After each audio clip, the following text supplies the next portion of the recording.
Hey everyone, Internet PCS book reader here.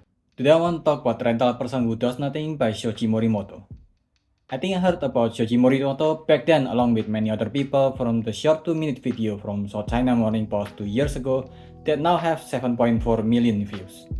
It doesn't give us much, but it's an interesting video about Shoji himself who self-admittedly got paid with mostly just transport and food to do what he calls nothing. In the video, he is accompanying a man who paid him to go with him to grieve for his close friends because he don't want to go alone to deal with the loss of his friend. It's an interesting story and it's also strangely wholesome. But other than that, it's the kind of video where most people will find interesting for a while and then move on. Just like I did. I didn't think much of it besides neat. So imagine my surprise when I saw this book in a bookstore. A memoir of Shoji himself, who he said is not written directly by him but by someone who don't necessarily agree with what he's doing. So in a way, he's still doing nothing for this book. The book gave us more detail on how he became known as the guy who got paid to do nothing. The idea itself came from different places. First, it came from his wife. Yes, the guy is married and his wife actually supports his rental lifestyle. Or more specifically, from the blog that his wife followed, from a health counselor there named Jinosuke Kokoroya, who apparently is a famous therapist in Japan. I even found him mentioned by Marie Kondo, who was viral for a while for tidying. He talks about the concept payment for being, and hearing the idea of payment for being and seeing pro honoraria or professional guests, people who got paid from becoming guests in Japan, he tried to kinda become one himself. Before that, he had actually studied science to postgraduate and has been working as a freelance writer that is publishing educational materials. He's not happy with his job and his boss constantly made fun of him for being what is basically a wallflower, someone with no strong personality, being told constantly by his boss that if he did nothing it won't affect anything in the company and maybe even the world. That also contributed to him choosing to become a rental person who do nothing. And between the story of how he became the rental person who does nothing and how his life and his status has changed from it, there are multiple shorts about the requests that he got from the people for him to do and the result of those requests. Just like the first video that goes viral where he's just accompanying someone grieving for their friend's sudden passing, there's a person who requested to share a Starbucks drink because they know they won't be able to finish it alone and they don't want to be wasteful. There's a request from a new employee that only wants Shoji to worry about her for a few days, maybe just to find comfort in a placebo knowing that someone is worrying for her in her new job. There's an amateur writer who wanted to push himself to write more instead of procrastinating when he's alone, so he invited Shoji to watch him write. There's even a request for a lesbian to meet just so she can say nice things about her girlfriend, where the response is just, she sounds nice, because she's tired of people judging her relationship. And because Shoji does not voice his opinion or judge people for the most part, a lot of other people started to confess heavier stuff, like an ex-member of Aum Shinrikyo cult who are responsible for the gas attack in Japan, and an office worker who has been put in jail when he's young for killing someone.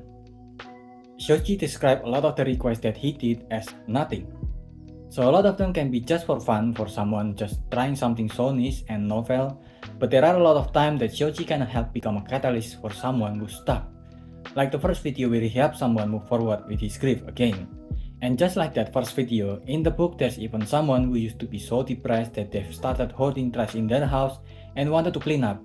Shoji refused because watching someone cleaning and screaming might be too much for him. But that request alone became a catalyst that helped the person started cleaning their house, and they keep updating Shoji about their progress in cleaning their house until everything is cleaned up nicely. Which I personally think is a good thing, and there are so much more of these stories in the book. I think Shoji's story has more oomph to it, especially because it is in Japan. Not because Ting Japan, but because Japan is a society who notoriously have really bad work-life balance in their industries.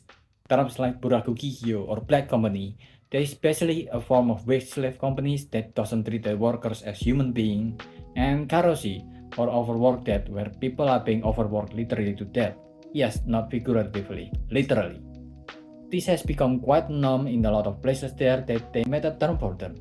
Shoji himself have experienced some of those. His brother is someone who cannot find a job even to today, and his sister chose to leave the work because she was unable to get the job that she wished for.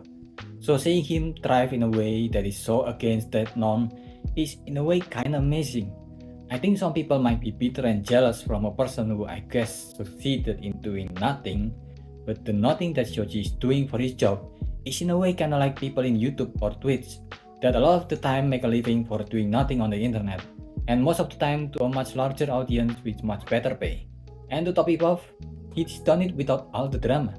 It's just his service is done offline instead of online, and it can be done because it's Japan, which is either 0 or 100 with their country safety, where the people are either very respectful or very passive aggressive. So it's mostly safe to do these random requests from strangers. At least from what I can find online, there's no problem that came from Shoji himself at least. A lot of what he did I think is summed up quite nicely by the BBC Real YouTube video that I saw after reading the book. In that video that interviewed Shoji, a comment by the user of Reddit said that he's the human equivalent of a therapy dog, which kinda also called the guy a dog, but we let it slide since it is what it is. What he's doing is far from what the therapists are doing, which can be seen from all the cool stories that he told through his social media or from his book. A lot of those can be categorized into something that does not really need Shoji there, or something that will eventually resolve itself even without Shoji, or worse, are not resolved even with him being there. But what he offers is something that a lot of us may underestimate the importance, especially those of us who like to fill in the silence in fear of making things awkward. He offers companionship, someone to just be there even in silence. He's not providing a solution or even an opinion, but he is always willing to listen. Which in a way kinda show how lonely people are that his service is thriving, but for the people that have used his service and find comfort and help from having the rental person be there for them, I think they will see it as invaluable service. I think Shoji himself said it best in the book. Depth of discussion and depth of relationship don't always go hand in hand. The fact that you're very close to someone doesn't mean you can necessarily open up to them. In truth, that closeness quite often makes people keep their mouth shut. Shoji's job is not exactly something that you can do long term since he's not asking for payment for his service, and trying to expand it and having a lot of copycats of a rental person where strangers invite strangers is obviously something that can go south pretty quickly no matter where that is done. But for a while, Shoji did something successfully and managed to get enough following to get tons of requests daily. And it sure makes for an interesting story that you can tell people about even with the short duration it went on. Or wrote a book filled with these unique encounters hoping that you got some royalty from the book sale. While a lot of the book can feel like Shoji is just rambling on and on about the do-nothing rental, but it is what the memoir is about, so it would be weird to complain too much about that. And it is very short book anyway with barely 150 pages. Also on a slight side note, I also saw the video from Akidiras about Shoji himself, and in that video Shoji said that he's having a flu, and in the book he mentioned about meeting a YouTuber being hangover. So, you know. But other than that, other than his written memoirs, there's also a few black and white photos of Shoji in various places in Tokyo, and there's even some pages of a day in the life kind of story about his activity, which ironically shows for someone who is self-admittedly he got paid for nothing, he's busier than most streamers with packed schedule. Overall, I enjoyed the book. It's not like mind-blowingly good, but it's a nice change of pace for how unique it is. I give this a 3.5. What do you think? Are you gonna read it? And did I miss anything? Leave your thoughts in the comment below and subscribe to the channel. That's about it.